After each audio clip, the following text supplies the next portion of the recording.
Bonsoir à tous, je vais vous faire un peu le débriefing de ma deuxième séance de drift, en fait, que j'ai fait au club de Grézieux-la-Varenne. On va se passer un petit peu d'une intro parce que ça sert à rien, en fait, tout simplement. Aujourd'hui, je vais vous parler de quelques petits trucs, et notamment de la piste et ses subtilités, en fait, tout simplement. Là, vous pouvez voir les voitures qui tournent sur cette piste. Et vous voyez qu'on a des petits repères en fait, un peu de partout, en plus des délimitations en fait, de la route. Alors on va retrouver à l'intérieur des virages des petites croix bleues. En fait, ces croix bleues, ça s'appelle des clips. Voilà, donc on a des clips à l'intérieur du virage, et puis on en a aussi des croix oranges qui sont à l'extérieur du virage. Ces points-là, l'objectif pour les clips intérieurs, c'est d'aller les chercher avec le nez de la voiture, et pour les extérieurs avec le cul. Hop, on voit qu'il y en a qui ça se passe plutôt pas mal pour eux. On peut aussi remarquer des espèces de T comme ça en fait. Ces zones-là, a priori, alors moi je suis plus je dirais concentré sur le fait de tenir sur la route, mais ces zones-là en T, il faudrait idéalement ne pas passer là. Voilà dans les grandes lignes ce qu'il faut faire sur un circuit de drift. En fait, on ne se cantonne pas à rester sur la piste quand on y arrive et à envoyer des grands travers. Il y a quand même quelques petits buts qui rendent la chose un peu plus compliquée et un peu plus intéressante.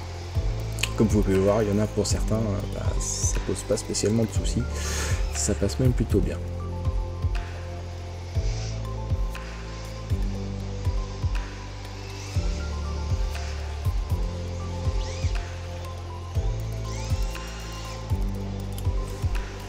Et donc au long de la soirée, je me suis amusé à accrocher une GoPro un peu de partout sur ma voiture. Donc là on peut voir, je l'ai mis sur le capot. En fait, bizarrement ça devient très difficile à drifter, dans le sens où je me suis retrouvé avec un avant qui était très directif. Et ça nous ramène un petit peu sur la notion d'équilibre du châssis. Du coup là je me suis retrouvé avec un châssis complètement déséquilibré. Donc comme vous pouvez voir, c'est encore pire que d'habitude. Par contre, visuellement c'est pas mal non plus, hein, mais à conduire c'était l'enfer. Donc du coup maintenant on va pouvoir parler des changements. Donc premier changement, la radio.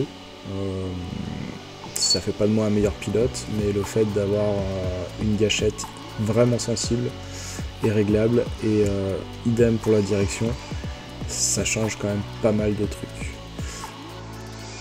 Donc on peut reparler un peu du châssis. Le châssis, j'avais un problème, c'est que si vous regardez bien, j'ai du pincement à la compression seulement sur la roue gauche.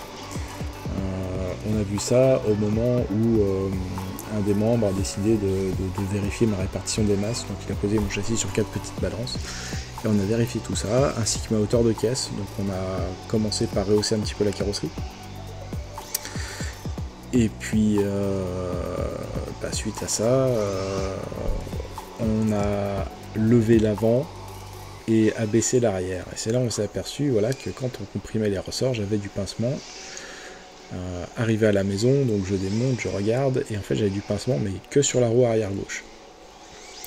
Je me suis tout simplement planté au montage. Je me suis trompé d'une rotule, j'en avais une rehaussée et pas l'autre, si bien que j'avais ce défaut là en fait qui apparaissait à chaque compression, et ça me permettait pas d'avoir quelque chose de vraiment sain une fois en glisse. Donc on va avoir du mal à parler de glisse sans parler des pneus.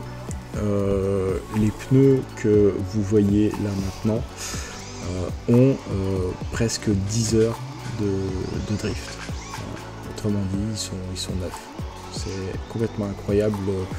Le carrelage, c'est fou, ça n'use pas les pneus, donc franchement c'est super cool. J'en reviens à ce que j'avais dit la dernière fois, c'est que le drift sur une piste, ça vous économise des pneus, mais c'est fou quoi. Voilà, sur ça je vous laisse sur ces dernières secondes de drift. C'était vraiment cool, moi je les retrouverai aux prochaines vacances. J'ai complètement hâte de rerouler avec eux et puis d'essayer le châssis, j'espère un peu plus sain que la dernière fois.